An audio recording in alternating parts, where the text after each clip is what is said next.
Shalom semuanya, apa kabar?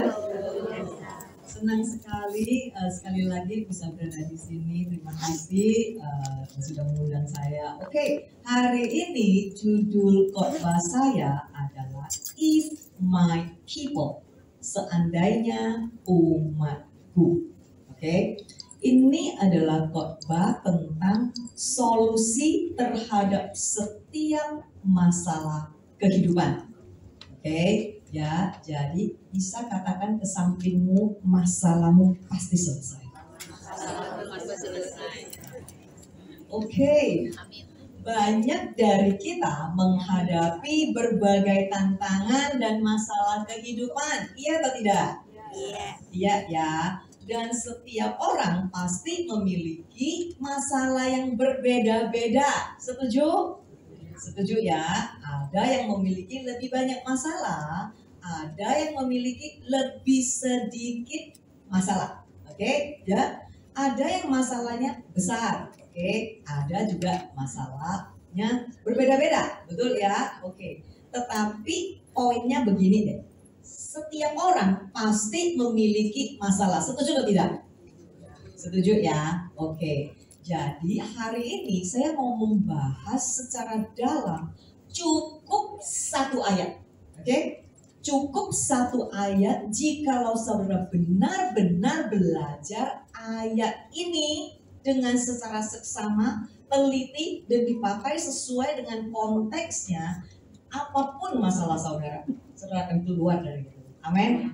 Amin ya. Ayo kita tayangkan 2 Tawarik pasal 7 ayat 14. Firman Tuhan berkata, jika umatku yang disebut dengan namaku akan merendahkan diri dan berdoa dan mencari wajahku dan berbalik dari jalan-jalannya yang jahat, maka aku akan mendengar dari surga dan aku akan mengampuni dosa mereka dan aku akan memulihkan tanah mereka.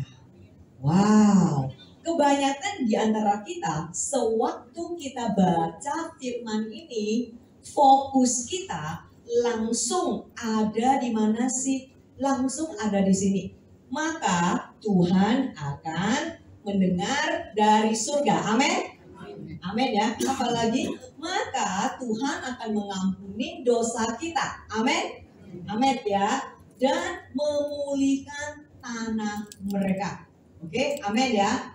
Ini semua benefit, the benefit. Oke, katakan ke sampingmu, the benefit. Tetapi saudara sadar nggak? Sebelum the benefit terjadi, ada syaratnya nggak? Ada ya. Syaratnya apa? Ada 4 ya. Oke, yang pertama. Oke ya. Yang pertama. Yang kedua. Yang ketiga. Dan keempat. You see, saudara, kasih Tuhan bukan tanpa syarat.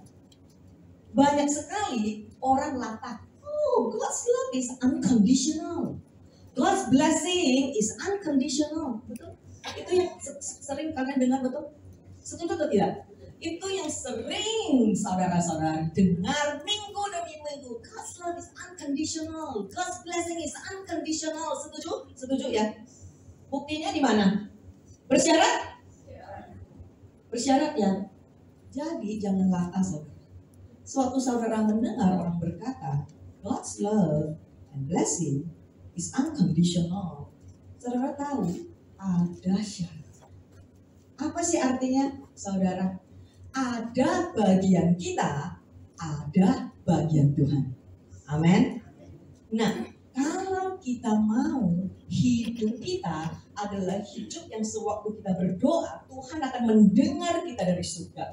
Kalau kita mau menjadi orang-orang yang Tuhan akan sejati mengampuni dosa kita, bukan cuma itu, memulihkan tanah mereka. Nanti saya jelaskan lebih dalam lagi apa sih maksudnya memulihkan tanah mereka. Kalau kita mau menjadi orang-orang yang hidup seperti ini, bukankah sangat penting kita belajar syaratnya apa? Kalau kita udah tahu ada syaratnya, betul? Betul ya? Ayo sama-sama kita telusuri apa sih bagian kita. Banyak sekali ya orang yang suka mencari aku dan berkata, Pastor, aku sudah doa lama. Aku kan disuruh di sini kan, berdoa kan? Iya, aku sudah berdoa lama, tetapi kok belum dapat terobosan ya. Hubunganku dengan suamiku ya belum beres, ya belum membaik ya. Aku sudah pergi ke menara doa, aku sudah rajin beribadah, aku bisa membaca Alkitab 2 jam sehari. Kenapa kok masalahku, situasiku bertahun-tahun sepertinya tidak makin baik, bahkan semakin memburuk? Aku capek, Pastor. Aku putus asa dan aku merasa sangat sedih. Betul saudara? Iya atau enggak? Iya atau enggak? Iya ya. Oke. Jawabanku sederhana saudara. Semua yang saudara lakukan itu baik, oke? Katakan ke sampingmu, baik. Oke. Berdoa itu baik. Membaca Alkitab itu baik. Mengangkat pujian itu baik. Berbahasa roh itu baik. Ya, semua itu baik. Tapi belum sesuai dengan Alkitab. Katakan ke samping, belum sesuai. Jadi udah mulai bingung ya? Udah mulai bingung kan? Jadi apa sih yang sesuai dengan Alkitab? Kita harus cari tahu dong, betul? Karena begitu penting kan kita mau hidup kita dipilihkan, betul? Ya, apa sih yang sesuai dengan Alkitab? Kenapa sih banyak di antara Kristen yang berkata, aku sudah lama sekali berdoa, tetapi tidak ada hasilnya. Di mana salahnya? Apa yang harus kita lakukan untuk memperbaikinya? Jadi hari ini saya akan memberi saudara 4 langkah praktek sesuai dengan Alkitab yang dapat menolong saudara untuk menyelesaikan hampir ya semua masalah kehidupan sesuai dengan cuma satu firman ini di 2 Tawarik pasal 7 ayat 14. Khususnya bagian kita. Kalau bagian Tuhan kan kita kan udah tahu ya semua ya. Khususnya apa sih bagian kita? Oke, ayo sama-sama kita mulai ya. Yang pertama, poin pertama, merendahkan diri. Yang kedua, berdoa. Yang ketiga, mencari wajahku. Yang keempat, berbalik dari jalan-jalan yang jahat. Ayo kita mulai bahas ya. Yang pertama, merendahkan diri. Apa sih merendahkan diri? Dengan siapa saudara merendahkan diri?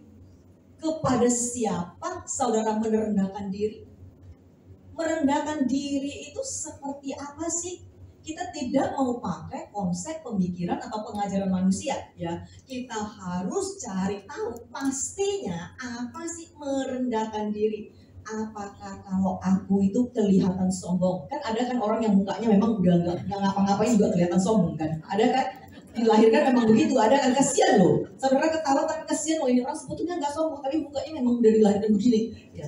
Kayak suami aku, mukanya memang udah dilahirkan kayak begini.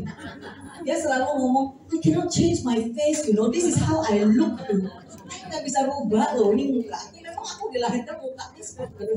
Jadi sebelum apa-apa orang sudah menghakimi dulu, ini orang mukanya sombong, padahal nggak sombong, Ya. Jadi apakah apa sih merendahkan diri? Oke, ya. Ayo kita sama-sama cari tahu ya. Itu ada di 1 Petrus pasal 5 ayat 6. Firman Tuhan berkata, karena itu rendahkanlah dirimu di bawah tangan Tuhan yang perkasa, agar Dia meninggikanmu pada waktunya. Merendahkan diri di dalam bahasa Ibrani adalah kana. Oke? Kana. Apa sih kana maksudnya? Kana itu artinya ditundukkan sepenuhnya oleh firman Tuhan. Oke? Ya, merendahkan diri itu sama dengan kana di bahasa Ibrani. Arti yang sesungguhnya adalah sewaktu saudara mau hidup saudara ditundukkan firman Tuhan. Itulah merendahkan diri di dalam konteks 2 Tawarik ini. Bukankah it's very interesting, right? Ya, makanya kita harus mendalami Alkitab. Kita harus mengerti firman Tuhan. Sebab firman Tuhan berkata, umatku binasa karena tidak ada pengenalan akan firman Tuhan. Oke, amin. Oke, jadi bagaimana kita bisa merendahkan diri di bawah tangan Tuhan yang kuat? Oke, jadi ini kita harus pelajari ya. Kita harus menerima semua aturan dan syarat di Alkitab. Barusan kita bisa ditundukkan sepenuhnya kepada Tuhan. Oke? Ya, saya kasih contoh. Oke. Nah, banyak di antara kita yang masih banyak sukanya kan? Betul nggak? Aku suka ini, aku suka itu, aku mau melakukan ini, aku mau melakukan itu, ya. Tetapi belum tentu apa yang kita mau, apa yang kita sukai sesuai dengan firman Tuhan. Betul? Sewaktu saudara ada di momen seperti ini, apa yang saudara pilih? Apakah saudara memilih ada pemberanan diri, cari alasan-alasan, cari pengajar-pengajar yang akan mendukung kesalahan saudara, oke? Atau saudara langsung, nggak apa-apa deh, aku bisa meninggalkan apa yang aku inginkan, aku bisa meninggalkan apa yang aku mau, sebab aku cuman mau hidup ditundukkan oleh firman Tuhan. Itu kriteria pertama, merendahkan diri. Oke, saya bertemu dengan banyak sekali orang Kristen yang sewaktu mereka mendengarkan firman Tuhan diajarkan, pada saat dihadapkan pada kebenaran, apalagi yang keras-keras ya, kalau yang lucu-lucu semua hihi haha, tapi pulang ya hidupnya masih begitu-begitu, nggak pernah berubah, ya. Tetapi kalau dikonfrontasi dengan firman Tuhan yang keras, yang benar dan yang mutlak, mereka langsung merasa begini, kok hakimin gua ya? Ini orang kok hakimin gua ya? Ini orang kok kayaknya keras, oke? Kok kayaknya gak enak deh? Ya, gak cocok betul ini Ibu Santi ini gak cocok betul, gak cocok. Wih. Bisa nggak cocok sama aturan Tuhan. Wah, kasih jempol. Hebat. Bisa melihat saudara, daripada mereka langsung bertobat dan mau ditundukkan oleh firman Tuhan, mereka memilih untuk tersinggung, mereka memilih merasa dihakimi Tuhan, dan mereka mencari alasan, kayaknya aku nggak cocok dengan pengkhotbah ini. Terlalu serius, aku mau cari yang lucu-lucu. Oke, jadi dipilih-pilih. Oke, yang ini aku nggak datang deh. Oh, yang ini lucu. Aku datang. Oke, ya. Banyak orang Kristen yang palsu sewaktu mereka dihadapkan dengan firman Tuhan, mereka memilih untuk tersinggung daripada percaya dan bertobat. Mereka adalah orang-orang yang tidak merendahkan diri di hadapan Tuhan. Mereka adalah orang-orang yang tidak mau hidupnya ditundukkan oleh firman Tuhan. Saudara bisa melihat ya. Oke, pertanyaanku adalah begini. Jikalau saudara membaca firman Tuhan dan firman Tuhan itu selain menguatkan saudara, firman Tuhan itu fungsinya adalah untuk menegur saudara. Katakan ke sampingmu, menegurmu loh. Jikalau saudara tidak pernah mau ditegur oleh firman Tuhan, atau selama ini firman Tuhan tidak pernah menegurmu. Oke, firman Tuhan tidak pernah menegurmu ya. Oke, Wah, firman Tuhan cuma menguatkanmu, tidak pernah menegurmu. Saudara harus sadar, artinya saudara belum mau diinsyafkan. Betul? Betul ya? Sebab firman Tuhan bukan cuma untuk menguatkan kita, tetapi terlebih banyak, terlebih sering menegur kita agar kita hidup lebih benar. Oke, saya kasih contoh ya. Next slide, ayo. Ini seringkali kan kita lihat ya kutipan-kutipan firman Tuhan di Facebook, di Instagram. I just want to show you the truth vs the error, ya. Tetapi manusia lebih cenderung lari kepada error daripada kebenaran. Oke, saya kasih contoh. Kalau saudara baca di sosial media, God loves you for who you are, not what you do. Amin semuanya. Like-nya banyak. Ting ting ting ting ting. Langsung like. Iya. Oke. Kalau saudara baca ini misalnya, if anyone destroy God's temple, God will destroy him. For God's temple is holy, and you are the temple. Jikalau ada seseorang yang merusak bait Tuhan, Tuhan akan membinasakan. Sebab bait Tuhan adalah kamu. Diam lagi. Ada lagi? Gak ada. Ting ting ting ting ting. Gak ada. Yang ada, kok kejam? Masa Tuhan begini? Tuhan kan Allah Bapa. Tuhan kan Maha Kasih. Nggak mungkin lah. Kalau aku nakal, kalau aku jahat, mana mungkin papaku membinasakanku. Mana mungkin mamaku membinasakanku. Setuju? Setuju?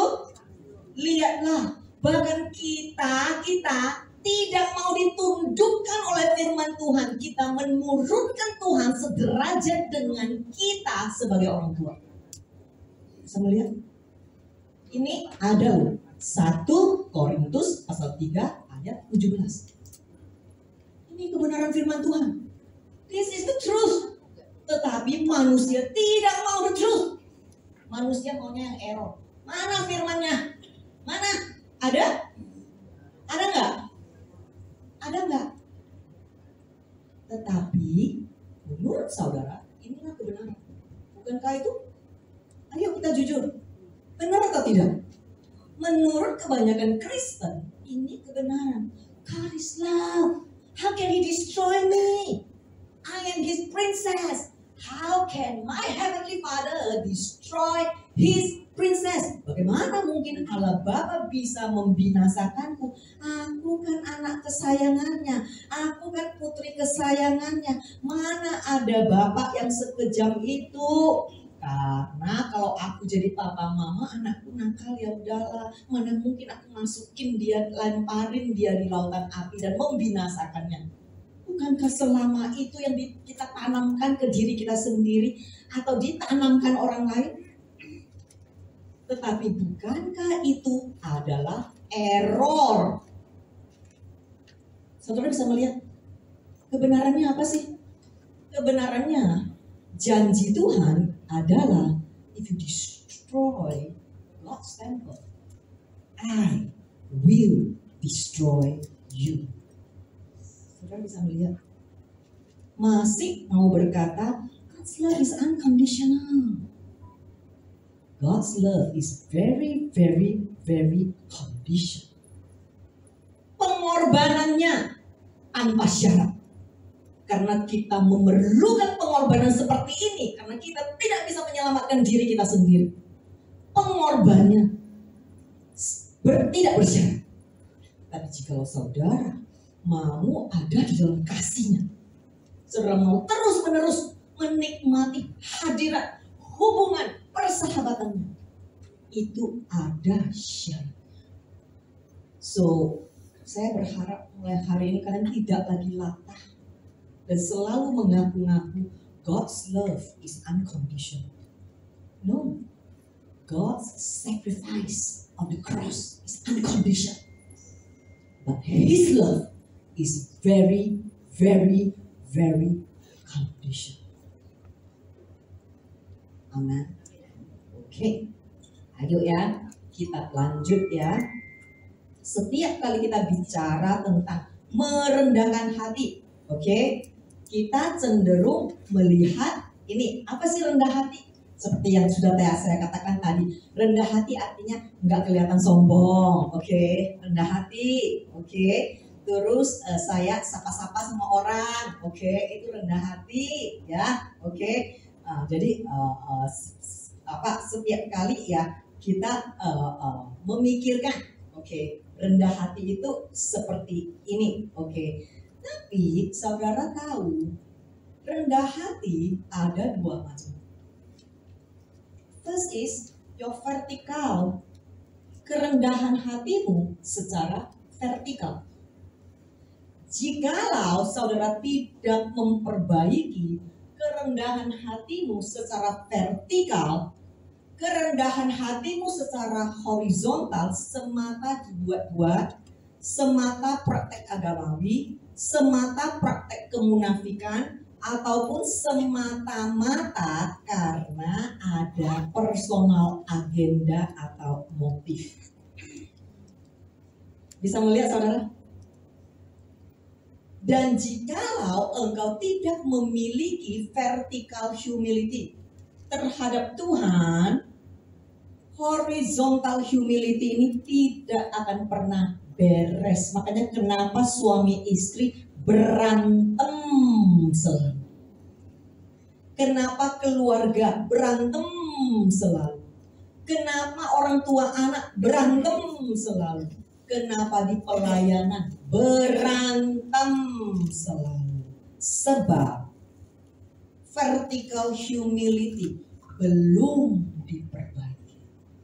Saudara bisa melihat yang selama ini saudara berpikir rendah hati adalah satu dengan sesama doang yang harus dijaga.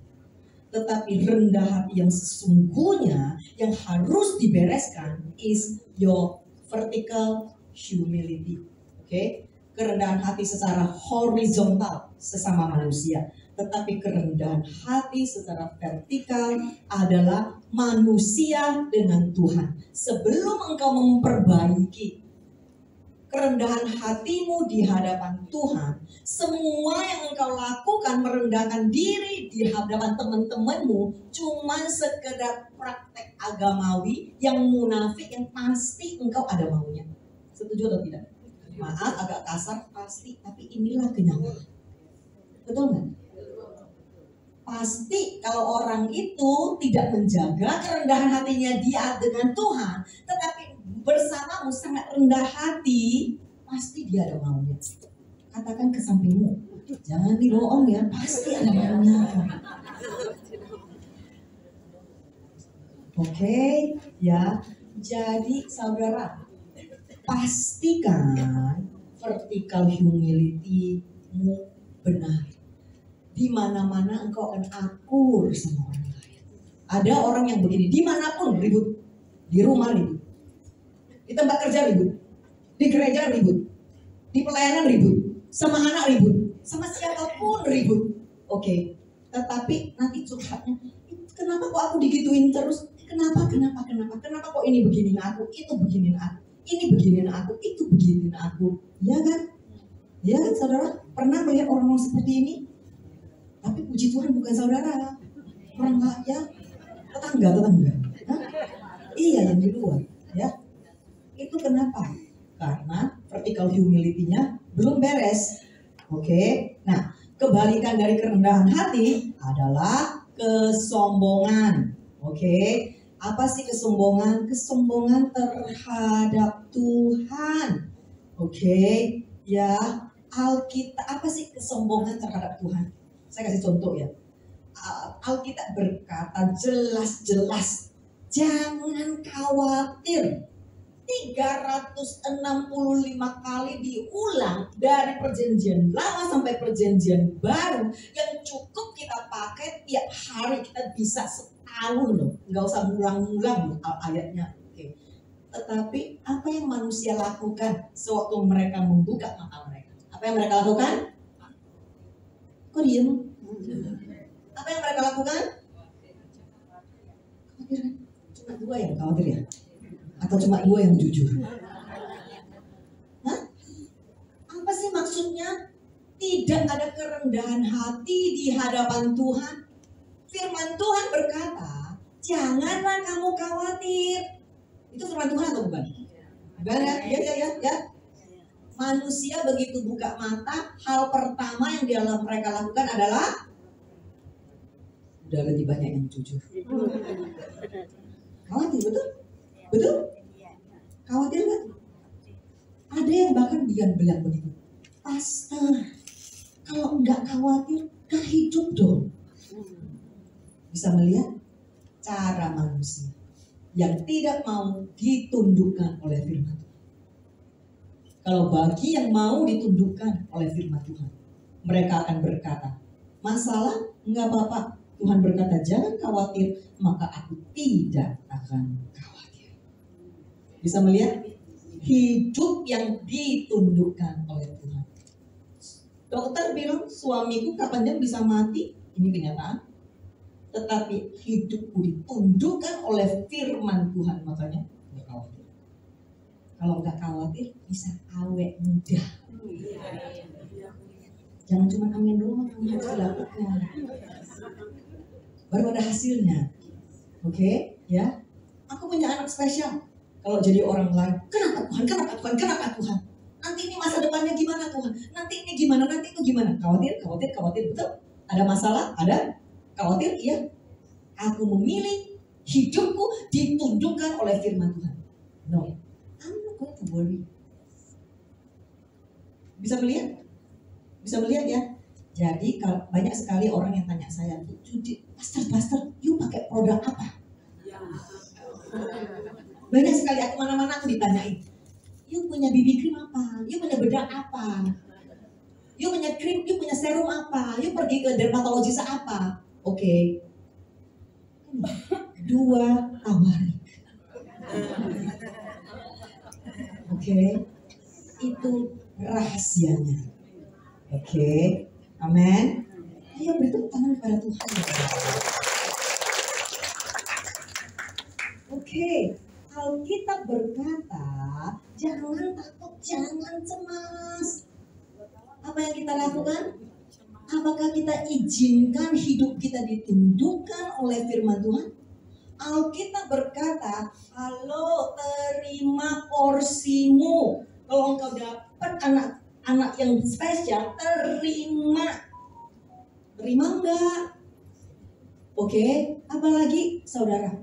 Alkitab berkata, jangan kamu marah-marah terus, jangan kamu terus singgung terus. Orang yang marah-marah terus tidak akan mendapatkan kerajaan surga.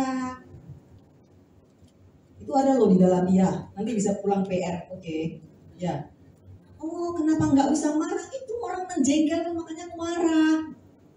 Dia bisa melihat saudara, itu adalah hidup yang tidak ditundukkan oleh firman Tuhan dan sangat sombong kepada Tuhan.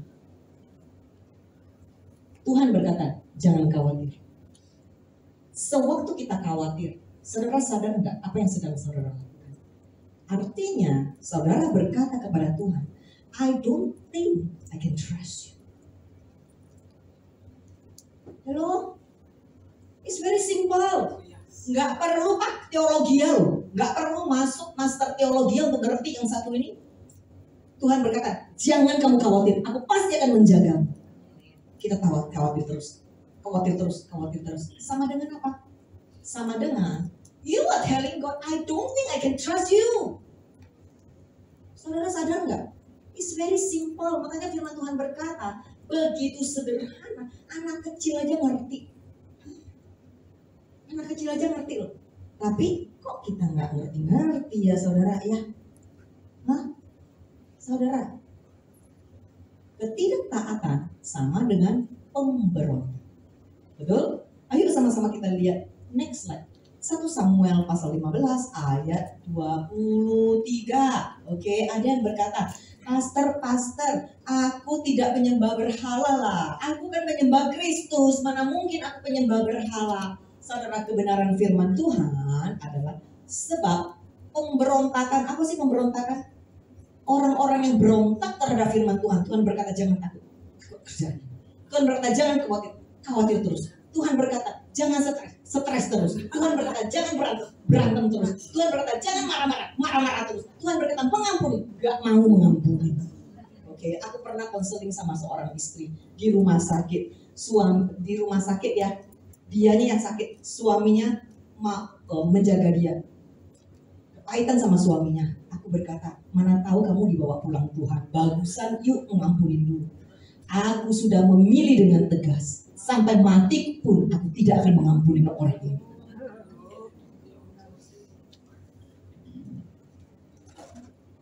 Pemberontakan adalah sama dengan halo? Sama dengan ini bukan karanganku ya, ini bukan teologi aku ya. Saudara baca sendiri kan? Dan kedegilan adalah sama seperti menyembah berhala dan terafin. Saudara tahu apa itu terafin? Terafin itu seperti, the Chinese go hu, ya, jimat untung yang dipajang di rumah. Itu terafin. Oke? Karena engkau telah menolak firman Tuhan, maka dia juga menolak engkau sebagai raja. You still want to say, no matter what I do, God must forgive me. Saudara masih mau berkata, enggak deh, Tuhan gak sekejam itu deh. Masa Tuhan kita sekejam itu? Saudara bisa melihat firman Tuhan berkata, jikalau engkau menolak kebenaran, engkau juga akan ditolak. Inilah kebenaran firman Tuhan. Jadi saudara sekarang sudah tahu kenapa alasannya kita doa tidak berhasil. Karena tanpa ada kerendahan diri mau ditundukkan oleh firman Tuhan, yuk bisa doa sampai bibirmu doer pun gak akan ada berubah. Adanya makin stres, adanya makin galau, adanya makin marah sama Tuhan. Kenapa ya kok gue udah doa masih tidak jawab? Saudara bisa melihat ya. Oke, ayo berikutnya. Amsal pasal 23 ayat 9. Firman Tuhan berkata, Tuhan membenci doa orang yang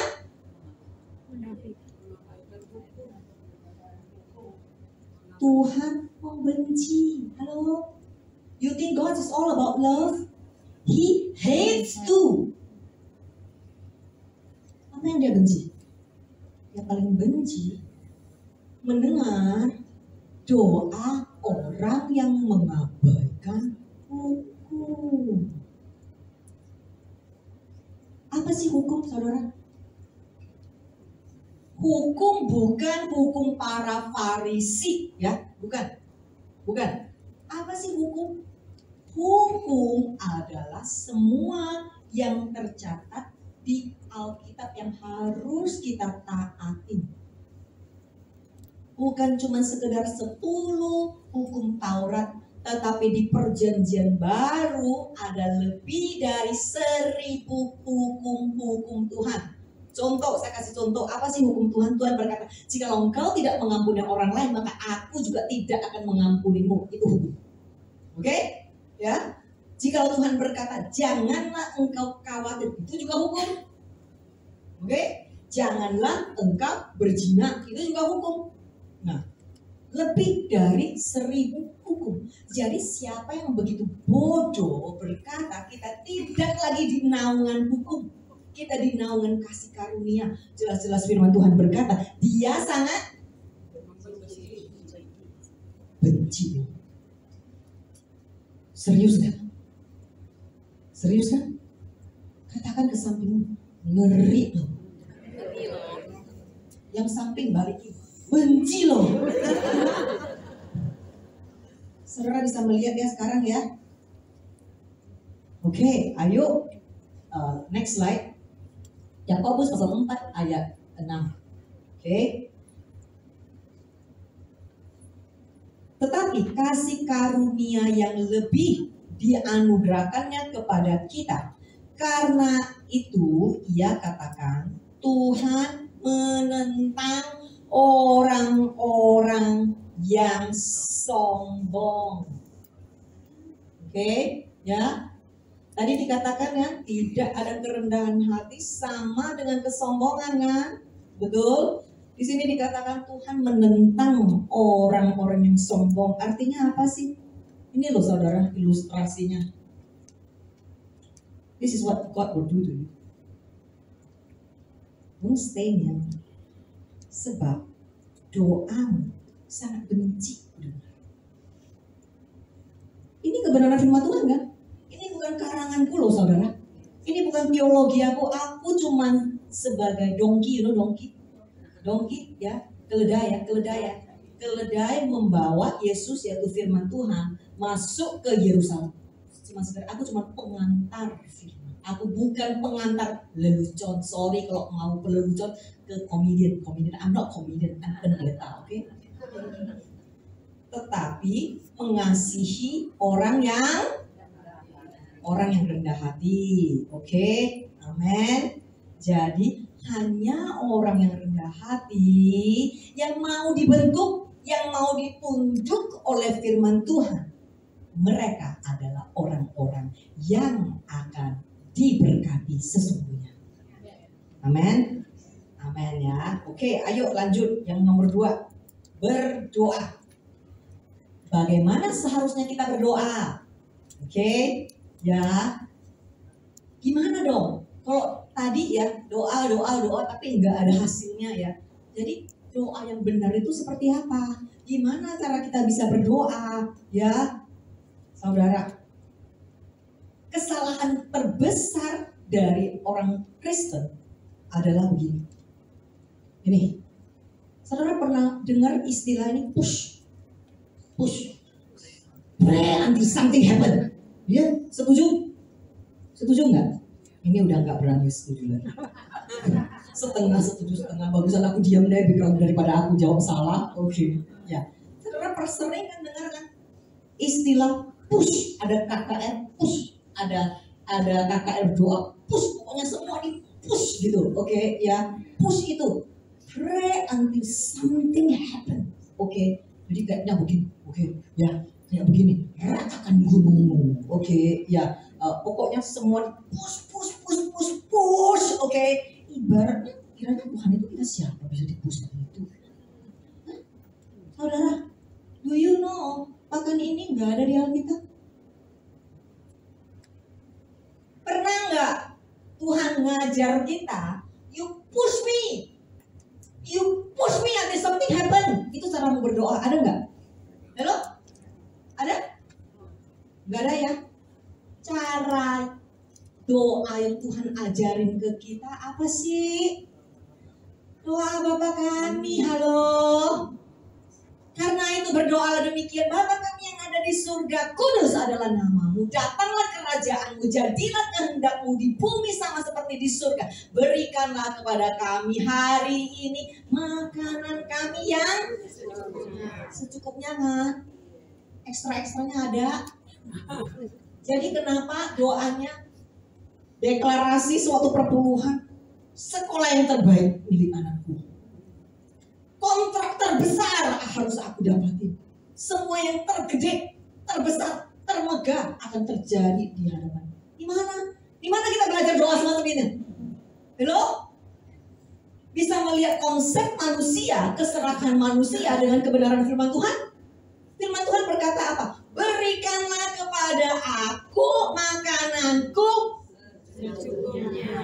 secukupnya. Apa sih secukupnya? Di bahasa Ibrani is called epioseos. Give me this day my epioseos, my daily bread. Apa sih epioseos, daily bread? Semua yang aku perlukan. agar aku bisa melewati sehari ini dengan sejahtera. Ada damai sejahtera, ada kekuatan, ada sukacita, ada roti. Give me this day my epioseus. Agar aku nggak edan, agar aku nggak perlu minum antidepresan, agar aku bisa melewati sehari ini dengan gagah, dengan sukacita. Itu maksudnya. Give me this day my daily bread. Itu maksudnya, saudara. Bukan lebih banyak lagi, lebih banyak lagi, lebih banyak lagi. Di mana kita diajarin seperti ini? Nggak ada. Apalagi kelanjutannya. Dan ampunilah kami akan kesalahan kami.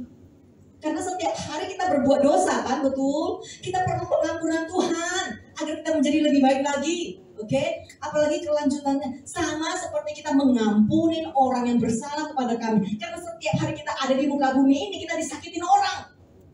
Kita perlu kekuatan dari Tuhan agar kita selalu bisa mengampuni orang lain. Bisa melihat? Sangat sederhana kan, saudara, kan? Dan janganlah membawa kami pada pencobaan, tetapi lepaskanlah kami daripada yang jahat. Karena Engkaulah yang mempunyai kerajaan, kuasa, kemuliaan sampai selama-lamanya. Amin.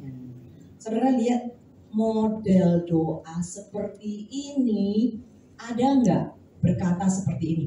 Tuhan, ubah ini orang, ubah itu orang. Ubahkan suamiku, ubahkan anakku, ubahkan ini ketua komselku, ubahkan ini. Semua orang diubahin, aku sendiri yang tidak perlu berubah. Ada nggak? Banyak sekali loh ibu-ibu datang kepada wajah bu, pagi-pagi aku basah roh doa, aku minta Tuhan ubahkan suamiku. Asyik wait, oke, ubahkan suamiku, yuk berubah dulu. Berubah. Jika kau tidak berubah, suamimu berubah pun itu tidak bisa melihat. Amin? Amin ya. Oke, jadi bagaimana kita bisa berdoa? Saudara, lihat. Sederhana, cuma 3. Berdoa agar setiap hari kita diinsyafkan untuk mau ditundukkan oleh firman Tuhan, untuk melakukan kehendak Bapa.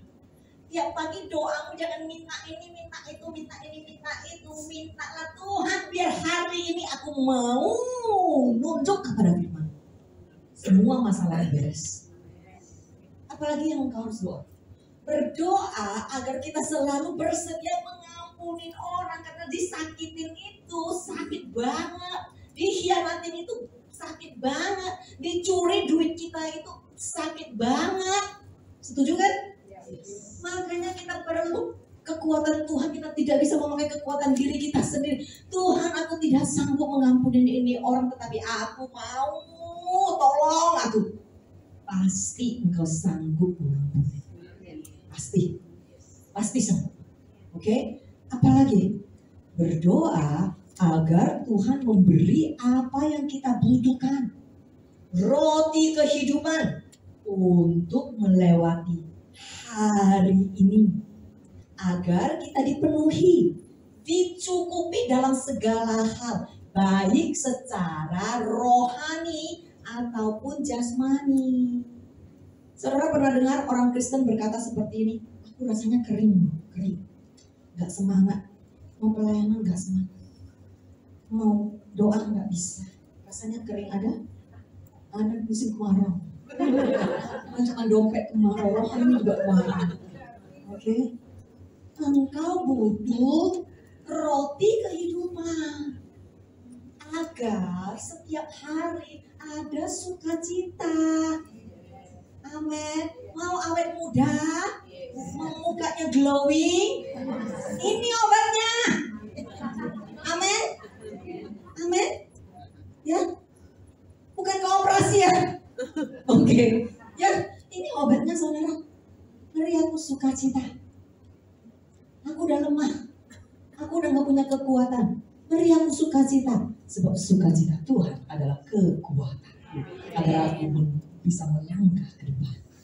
Bisa melihat, saudara, Kita jangan macam-macam lagi. Kita harus balik kepada kebenaran firman Tuhan. Amin. Ya. Oke. Jadi saudara, jangan lagi engkau push. Oke. Nah, benar ini spice supporter, jangan push. Ayo katakan ke sampingmu, jangan lagi push. Oke, ya. Saudara mau tahu nggak? Banyak sekali pendoa syafaat datang kepadaku minta tolong karena mereka kena depresi. Pendoa syafaat kena depresi. Ada kan? Ada nggak? Ayo, jujur. I told them, do you know why you kena depresi? Every day you push the wrong button. That's why you get depression. Saudara, pastikan you don't push the wrong button. You push the wrong button, you get depression. Jangan menganggap engkau begitu hebat, doamu bisa memutar tangan Tuhan.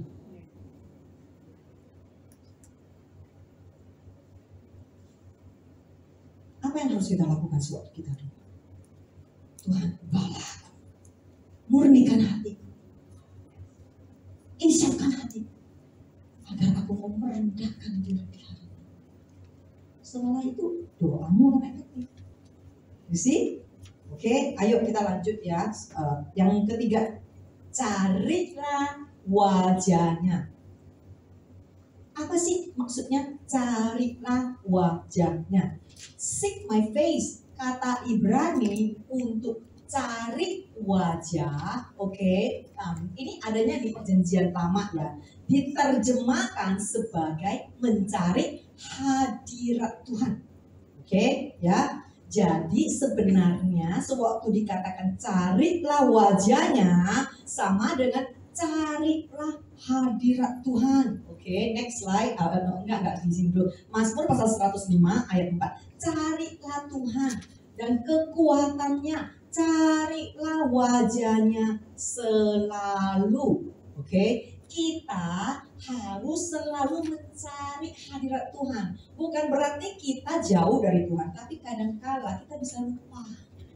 Sewaktu kita terlalu sibuk dengan hal-hal yang ada di dunia ini, sewaktu kita terlalu sibuk dengan kegiatan-kegiatan kita sehari-hari ataupun pergumulan kita sehari-hari, kita bisa lupa mencari hadirat Tuhan. Padahal di dalam hadirat Tuhan ada kesembuhan, ada berkat, ada pemulihan. Ini loh, kita diingatkan engkau harus mencari hadirat Tuhan. Oke, ayo berikutnya. Yakobus pasal 4 ayat 8. Mendekatlah kepada Allah dan Ia akan mendekat kepadamu. Kondisinya seperti apa jika engkau mau mencari hadirat Tuhan dan pasti mendapatkannya? Apa syaratnya? Ada syaratnya, saudara. Tahirkan tanganmu. Hai kamu orang-orang berdosa. Sucikan hatimu, hai kamu yang berdua hati, karena kesetiaanmu terbagi antara Tuhan dan dunia. Saudara bisa melihat kenapa akhir-akhir ini gereja-gereja Tuhan tidak ada lagi mukjizat yang nyata. Saudara bisa melihat kenapa sebaliknya banyak sekali umat-umat Kristen, bahkan pemuka agama dan pemimpin-pemimpin depresi, ketakutan, dan yang lain sebagainya. Saudara bisa tahu kenapa? Karena tidak ada hadirat Tuhan. Kenapa? Karena mereka tidak mencari wajah Tuhan. Karena mereka tidak mentahirkan tangan mereka. Karena mereka tidak menyucikan hati mereka. Oke, ayo next, Mazmur pasal 24 ayat 3 sampai 6. Siapakah yang boleh naik ke atas gunung Tuhan? Siapakah yang boleh berdiri di tempatnya yang kudus? Orang yang bersih tangannya, yang murni hatinya, yang tidak menyerahkan dirinya kepada penipuan dan yang tidak bersumpah palsu. Dia yang akan menerima berkat dari Tuhan dan keadilan dari Allah yang menyelamatkan Dia. Itulah Yakub, generasi orang-orang yang mencari Dia, yang mencari wajah Tuhan. Amin. Amin ya. Oke, jadi apa yang bisa kita lakukan sewaktu kita mau mencari wajah Tuhan? Artinya we want to enjoy His presence always. Selalu menikmati hadiratnya. Engkau tidak akan kekurangan sebab hadiratnya ada kesembuhan. Oke, ini syaratnya. Efesus pasal 4 ayat 22 sampai 24. Firman Tuhan berkata, tanggalkan dirimu dari sifatmu yang dulu. Oke, bukan merubah orang lain, tetapi tanggalkan dirimu dari sifatmu yang dulu. Tanggalkan dan buang dirimu yang lama yang tidak diperbarui. Ini ada sedikit beda dengan Alkitab ya, jadi bisa ya bagus, sangat bagus kalian capture, oke? Yang mencirikan cara hidupmu sebelumnya dan menjadi rusak melalui nafsu dan keinginan yang muncul dari delusi. Apa yang bisa kita lakukan? Terus menerus diperbarui dalam semangat pikiranmu memiliki sikap mental dan spiritual yang baru. Dan kenakan sifat baru. Apa sih sifat baru? Diri yang dilahirkan kembali, yang diciptakan menurut gambar Allah dalam kebenaran dan kekudusan sejati. Jadi saudara, jikalau engkau mau mencari wajah Tuhan, kita harus menanggalkan diri kita yang dulu, pikiran kita yang dulu, sikap kita yang dulu, diperbarui. Tahirkan tangan kita, sucikan hati kita, baru kita bisa ada di hadirat Tuhan yang sebenarnya, bukan hadirat yang difabrikasi. Saudara tahu hadirat difabrikasi dengan yang sebenarnya? Bedanya apa? Bedanya begini. Saudara pergi ke organisasi-organisasi. Saudara dengar musiknya. AC-nya dingin. Wih. Lampunya remang-remang. Wih. LED-nya, wah lampunya oke. Ya. Terus emotional. You become very emotional. Right? Terus nangis. You think that is hadirat Tuhan? You think. Oke, buktinya mana? Nanti setelah itu saudara lebih nyanyi lagi, lebih seru lagi, semua orang nyanyi, very emotional, terus getar. Getar, nangis. Nanti saudara minta didoain doa, tolong dong pendeta doain aku. Begitu pendetanya sentuh langsung oke. Wih, hadirat Tuhan. Itu hadirat Tuhan.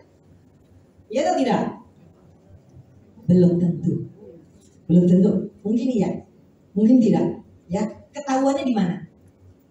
Ketahuannya sewaktu engkau pulang. Kalau you perokok, you masih merokok. Itu hadirat Tuhan. Itu hadirat Roh Kudus.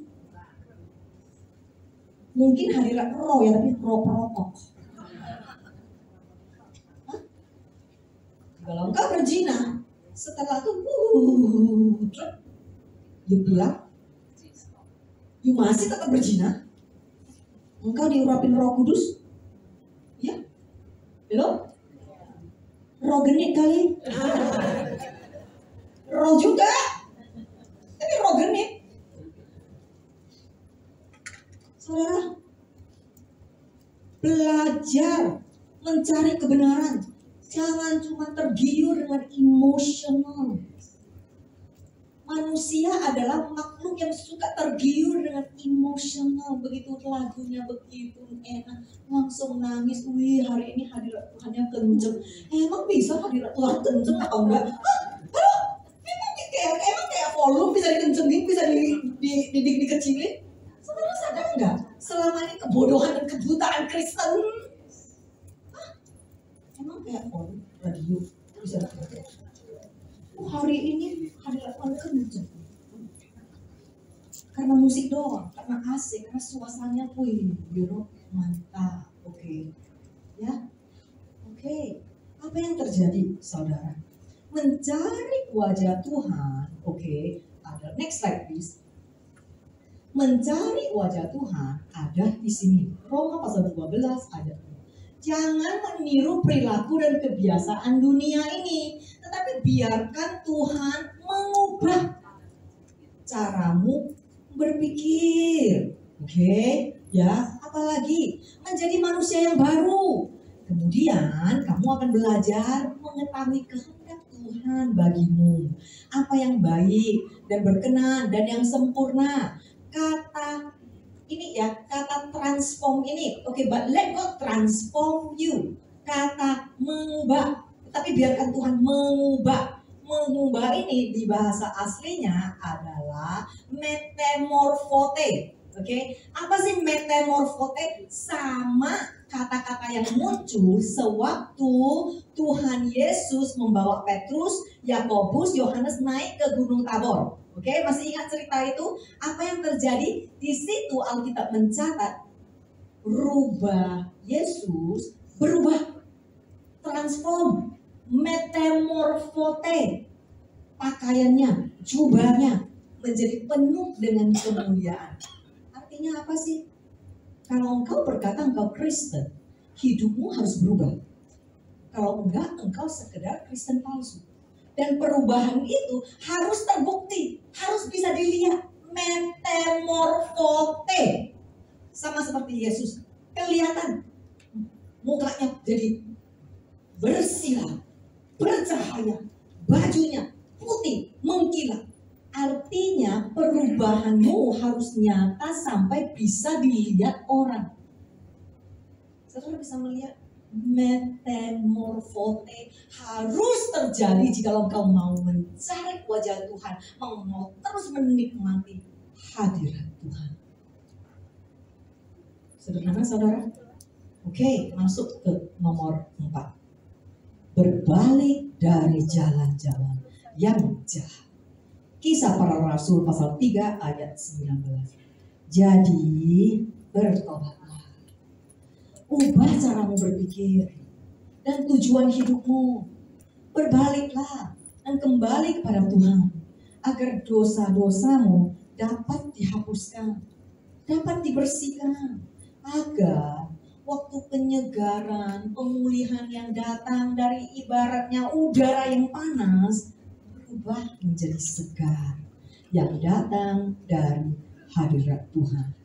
Saudara, engkau akan mulai metanoia, berbalik dari jalan yang jahat, kan dikatakan di sini kan. Di sini terjadi metanoia. Biasanya saudara melangkah begini. Metanoia terjadi, saudara balik.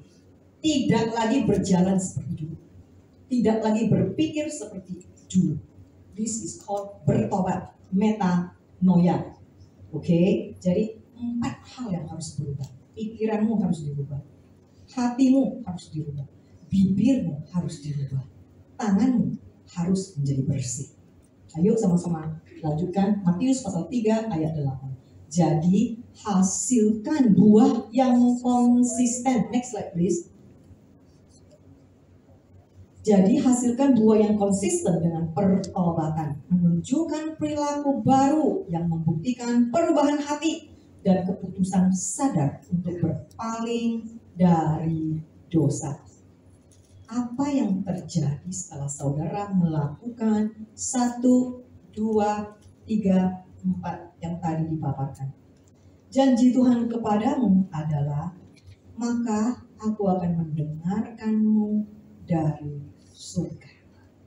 Wow. Next slide. Mendengar di kata Ibrani adalah syama. Oke. Arti syama itu apa sih sebetulnya? Ibaratnya seorang ibu yang sedang mengasuh bayinya. Oke, jikalau kita adalah seorang ibu baru punya bayi, kita mengasuh bayi kita. Gak ada orang di rumah, bayi kita tertidur. Kita harus melakukan kegiatan yang lain. Pasti kita akan taruh bayi kita di tempat yang dimana sewaktu dia bangun, dia nangis, kita bisa mendengar. Setelah kita mendengar, kita pasti langsung akan menjangkau bayi ini dan memenuhi kebutuhan bayi ini. Betul? Itu loh artinya syama. Arti artinya bukan cuma mendengar, but aku akan datang kepadamu sewaktu aku mendengarkanmu dan aku akan menolong. That is Shalom. Oke, apalagi yang terjadi? Yang kedua, dan aku akan mengampuni dosa. Mengampuni di dalam kata Ibrani adalah salak. Oke, salak adalah sebuah pengampunan yang vertikal, bukan horizontal. Kalau horizontal adalah pengampunan di antara manusia dengan manusia. Itu di bahasa Ibrani-nya kapar, oke? Tetapi pengampunan yang turun dari Tuhan kepada manusia adalah salak. Oke? Ya. Jadi di bahasa asli di Alkitab ini dikatakan wesalak ta'atam. Artinya Tuhan berkata, aku akan mengampuni. Aku akan mengampuni dosa. Artinya apa sih? Artinya di sini barusan terjadi keselamatan terjadi. Saudara bisa melihat? Di sini baru terjadi keselamatanmu terjamin. Yang lain-lain belum tentu terjamin, saudara. Sewaktu Tuhan berkata, "Wassalam ta'atam." Itu baru keselamatanmu terjadi. Bukan cuma sekedar dicemplung air keluar langsung lahir baru, terus hidupnya macam-macam. Belum. Oke? Apa yang terjadi? Yang ketiga, dan aku akan menyembuhkan negerimu. Aku akan menyembuhkan tanahmu. Sembuh di sini adalah bahasa Ibrani-nya Rafa. Apa sih Rafa? Artinya begini, saudara. Mungkin kata-katanya kurang jelas, makanya orang nggak ngerti. Negerimu, tanahmu, apa sih artinya? Tadi saya mau jelaskan. Ini dimaksudkan di dalam hidupmu di dunia ini. Kesejahteraanmu, hatimu, akal budimu, segala sesuatu yang ada di dalam dirimu akan menjadi baik, akan dipulihkan karena engkau telah memilih ditunjukkan oleh firman Tuhan, berdoa, mencari wajah Tuhan dan berbalik dari jalan-jalan salah. Ayo berteduh kepada Tuhan.